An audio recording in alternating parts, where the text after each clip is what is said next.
Well, good evening. I'm Lance, and welcome to Dozing Off.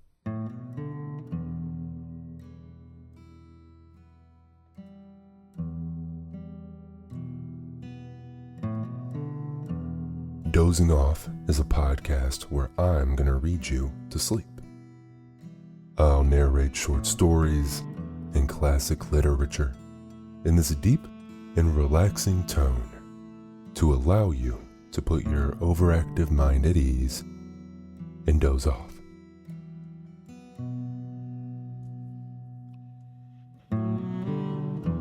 Tonight, in my words, is the rise of a hero to a village.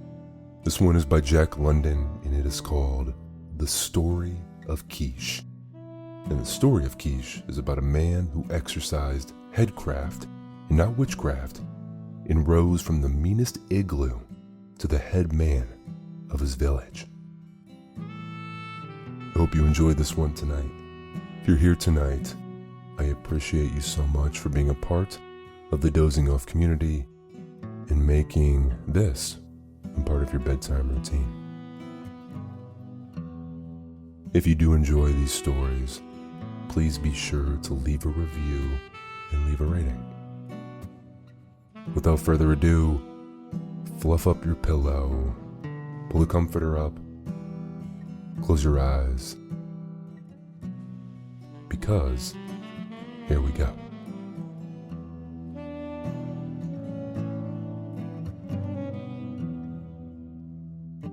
The Story of Keesh. Keesh lived long ago on the rim of the polar sea, was head man of his village through many and prosperous years, and died full of honors with his name on the lips of men. So long ago did he live that only the old men remember his name and the tale which they got from their old men before them, which the old men to come will tell their children and their grandchildren's children, down to the end of time. In the winter darkness, when the north gales make their long sleep across the ice pack, and the air is filled with flying white, and no man may venture forth, is the chosen time for the telling of how Keesh, from the poorest igloo in the village, rose to power and place over them all. He was a bright boy, so the tale runs, healthy and strong, and he had seen 13 suns in their way of reckoning time. For each winter, the sun leaves the land in darkness, and the next year a new sun returns so that they can be warm again and look upon one another's face. The father of Keesh had been a very brave man, but he had met his death in a time of famine, when he sought to save the lives of his people by taking the life of a great polar bear. In his eagerness, he came to close grapples with the bear, and his bones were crushed. But the bear had much meat on him, and the people were saved. Keesh was his only son. And after that, Keesh lived alone with his mother. But the people are prone to forget, and they forgot the deed of his father, and he being but a boy, and his mother only a woman, they too were swiftly forgotten, and ere long came to live in the meanest of all igloos.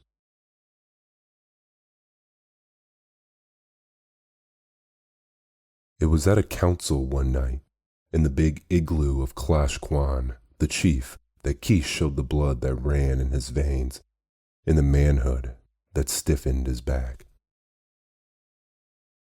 With the dignity of an elder, he rose to his feet and waited for silence among the babble of voices. "Is it true that meat be approaching me and mine?" he said. "But it is oft times old and tough, this meat, and moreover, it has an unusual quantity of bones." The hunters, grizzled and gray and lusty and young, were aghast. The like had never been known before. A child that talked like a grown man and said harsh things to their very faces. But steadily and with seriousness, Keesh went on. For that I know my father, Bach, was a great hunter, I speak these words. It's said that Bach brought home more meat than any of the two best hunters, that with his own hands he attended to the division of it, that with his own eyes he saw to it that the least old woman and the last old man received fair share. Nah, the men cried, put the child out, send him off to bed. He's no man that should talk to men in graybeards.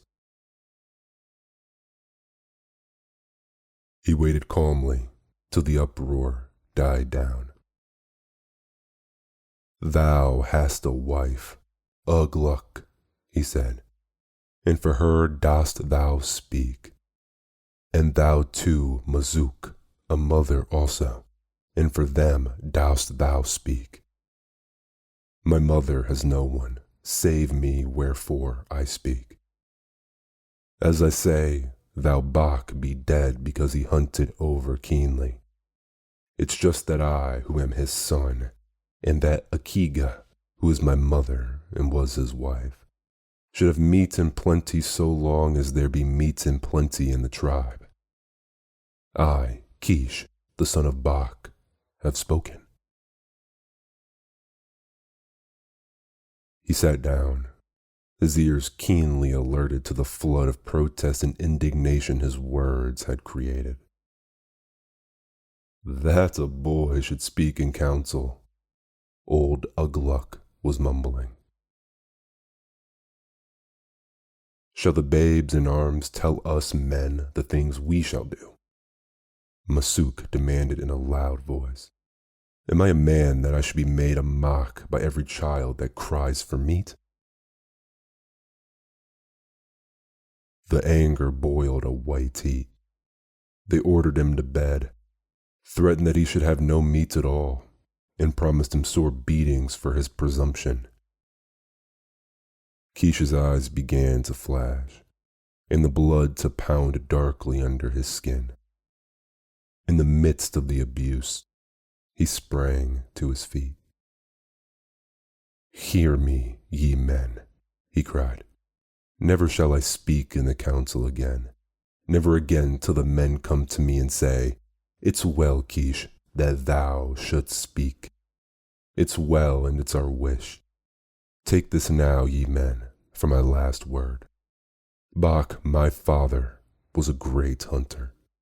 I too, his son, shall go and hunt the meat that I eat. And be it known now that the division of that which I kill shall be fair.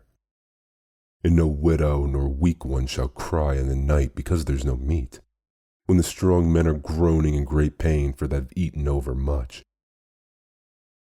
And in the days to come, there shall be shame upon the strong men who have eaten overmuch. I, Keesh, have said it.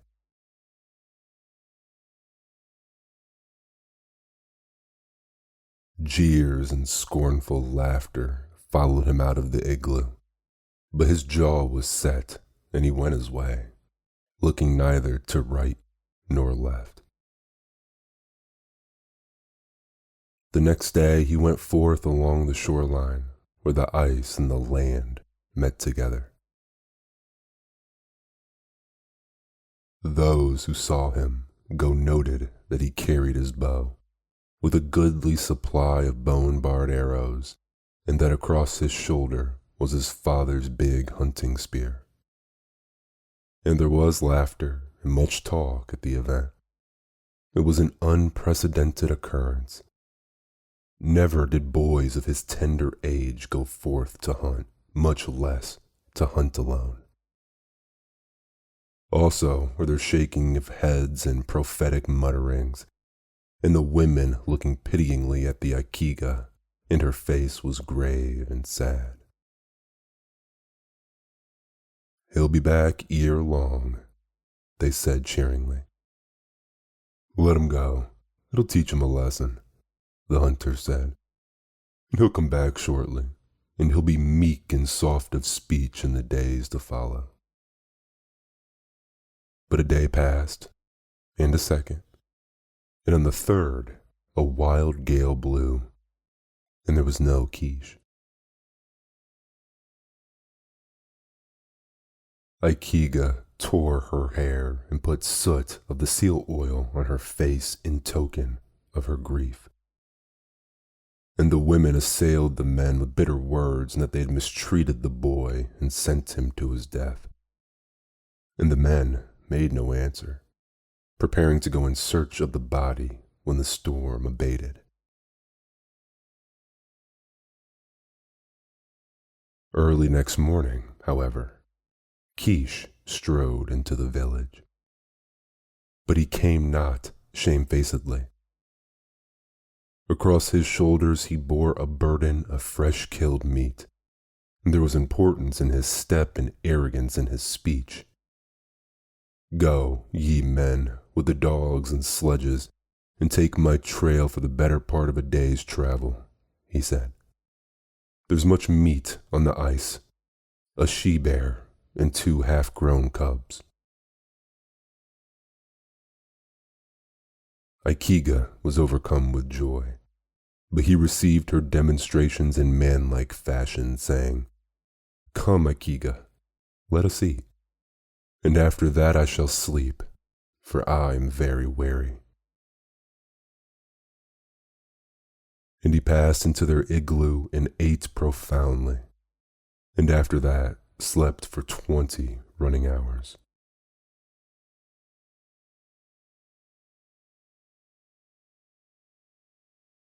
There was much doubt at first, much doubt and discussion. The killing of a polar bear is very dangerous, but thrice dangerous is it, and 3 times thrice, to kill a mother bear with her cubs. The men could not bring themselves to believe that the boy Keesh, single-handed, had accomplished so great a marvel. But the women spoke of the fresh-killed meat he had brought on his back, and this was an overwhelming argument against their unbelief. So they finally departed, grumbling greatly that in all probability, if there were so, he had neglected to cut up the carcasses. Now in the north it is very necessary that this should be done as soon as a kill is made. If not, the meat freezes so solidly as to turn the edge of the sharpest knife, and a 300-pound bear, frozen stiff, is no easy thing to put upon a sled and haul over the rough ice. But arrived at the spot, they found not only the kill which they had doubted, but that Keesh had quartered the breasts in true hunter fashion and removed the entrails. Thus began the mystery of Keesh, a mystery that deepened and deepened with the passing of his days. His very next trip, he killed a young bear, nearly full grown, and on the trip following, a large male bear and his mate. He was ordinarily gone from 3 to 4 days, though it was nothing unusual for him to stay away a week at a time on the ice field. Always he declined company on these expeditions, and the people marveled. How does he do it? They demanded of one another. Never does he take a dog with him, and dogs are such a great help too. Why dost thou hunt only bear? Clash Kwan once ventured to ask him. And Keesh made fitting answer. It's well known that there's more meat on the bear, he said. But there was also talk of witchcraft in the village. He hunts with evil spirits, some of the people contended. Wherefore his hunting is rewarded. How else can it be, save that he hunts with evil spirits? Mayhap they be not evil, but good, these spirits, others said. It's known that his father was a mighty hunter. May not his father hunt with him so that he may attain excellence in patience and understanding? Who knows? Nonetheless, his success continued, and the less skillful hunters were often kept busy hauling his meat. And in the division of it, he was just. As his father had done before him, he saw to it that the least old woman and the last old man received a fair portion, keeping no more for himself than his needs required. And because of this, and of his merit as a hunter, he was looked upon with respect and even awe, and there was talk of making him chief after old Clash Quan. Because of the things he had done, they looked for him to appear again in the council, but he never came, and they were ashamed to ask. I am minded to build me an igloo, he said one day to Clash Quan and a number of the hunters. It shall be a large igloo, wherein Akiga and I can dwell in comfort. Aye, they nodded gravely. But I have no time. My business is hunting, and it takes all my time. So it is but just that the men and women of the village who eat my meat should build me my igloo. And the igloo was built accordingly, on a generous scale which exceeded even the dwelling of Clash Quan. Keesh and his mother moved into it, and it was the first prosperity she had enjoyed since the death of Bach.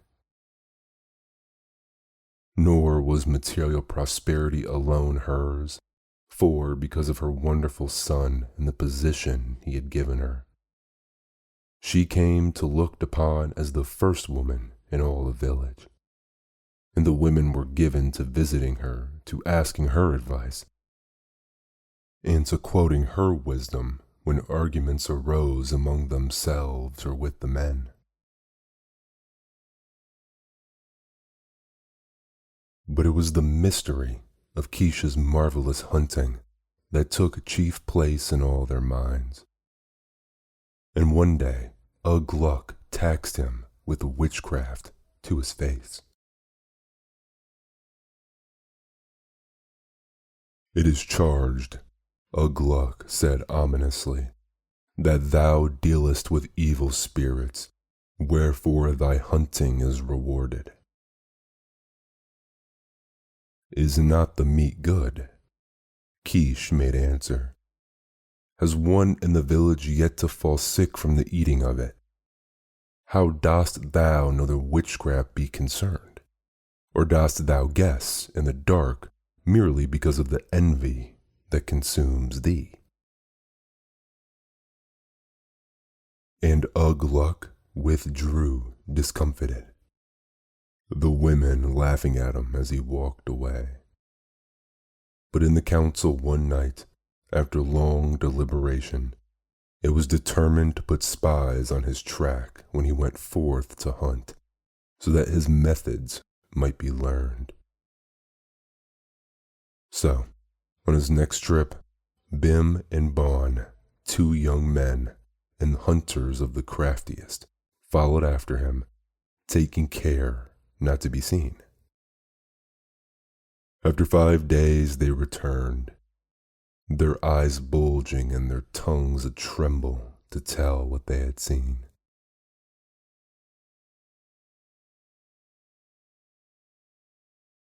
The council was hastily called in Clash Quan's dwelling, and Bim took up the tale.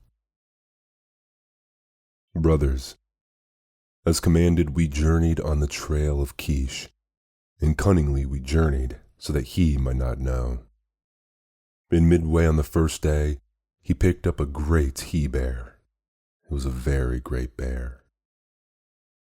None greater, Bon corroborated, and went on himself. Yet was the bear not inclined to fight. for he turned away and made off slowly over the ice. This we saw from the rocks of the shore, and the bear came toward us, and after him came Keesh, very much unafraid. And he shouted harsh words after the bear, and waved his arms about and made much noise. Then did the bear grow angry, and rise up on his hind legs and growl. But Keesh walked right up to the bear. Bim continued the story. Right up to the bear Keesh walked, and the bear took after him, and Keesh ran away.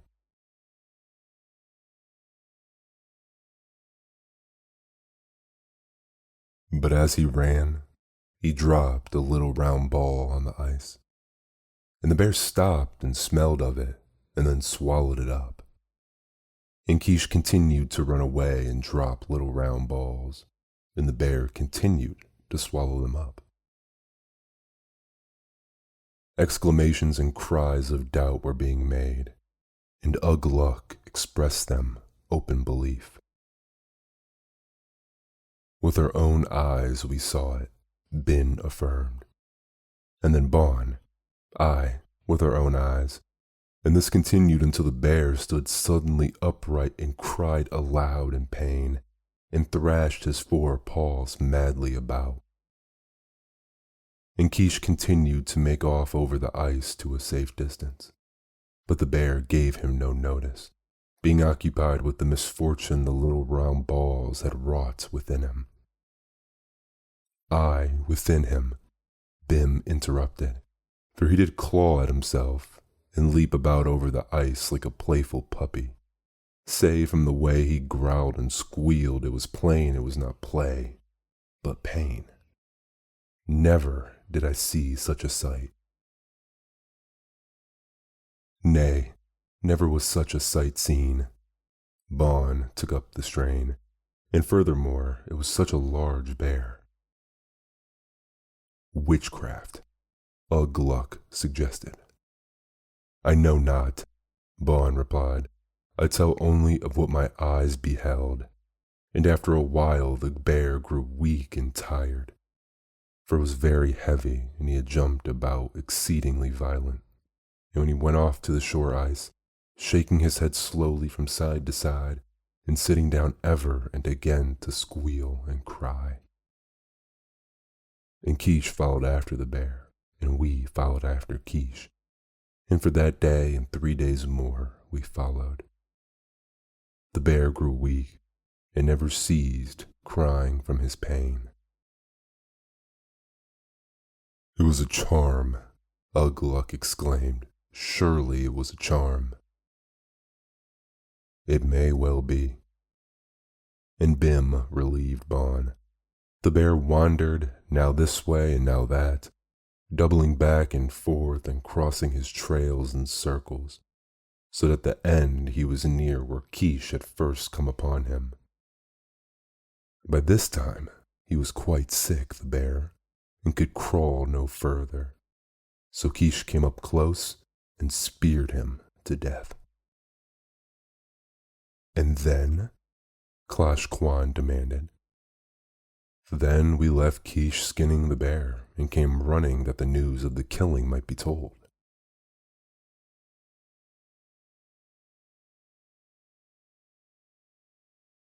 And in the afternoon of that day, the women hauled in the meat of the bear, while the men sat in council assembled. When Keesh arrived, a messenger was sent to him, bidding him to come to the council. But he sent reply, saying that he was hungry and tired, also that his igloo was large and comfortable and could hold many men.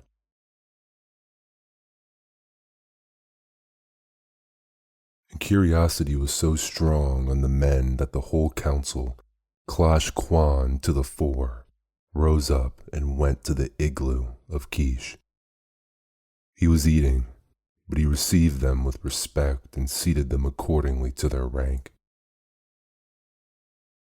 Akiga was proud and embarrassed by turns. But Keesh was quite composed. Clash Kwan recited the information brought by Bim and Bon, and at its close said in a stern voice, "So, explanation is wanted, O Keesh, of thy manner of hunting. Is there witchcraft in it?" Keesh looked up and smiled. "Nay, O Clash Kwan, it's not for a boy to know aught of witches, and of witches I know nothing. I have but devised a means whereby I might kill the ice bear with ease, that's all. It be headcraft, not witchcraft. And may any man? Any man." There was a long silence. The men looked in one another's faces, and Keesh went on eating. And wilt thou tell us, O Keesh?" Clash Kwan finally asked in a tremulous voice. "Yeah, I'll tell thee." Keesh finished sucking a marrow bone and rose to his feet. "It's quite simple. Behold." He picked up a thin strip of whalebone and showed it to them. The ends were sharp as needle points. The strip he coiled carefully till it disappeared in his hand. Then, suddenly releasing it, it sprang straight again. He picked up a piece of blubber. "So," he said, "one takes a small chunk of blubber thus, and thus makes it hollow. Then into the hollow goes the whalebone, so tightly coiled, and another piece of blubber is fitted over the whalebone. After that, it's put outside where it freezes into a little round ball. The bear swallows the little round ball, the blubber melts, and the whalebone with its sharp bend stands out straight. The bear gets sick, and when the bear is very sick, why, you kill him with a spear. It's quite simple." And Ugg Luck said, "Oh," and Clash Kwan said, "Ah," and each said something after his own manner, and all understood. And this is the story of Keesh, who lived long ago on the rim of the polar sea. Because he exercised headcraft and not witchcraft, he rose from the meanest igloo to be head man of his village. And through all the years that he lived, it's related his tribe was prosperous, and neither widow nor weak one cried aloud in the night, because there was no meat. I love a good story about an underdog rising to be a hero. If you're still here, I appreciate you. Hope you sleep well tonight, and I will see you very soon. Good night.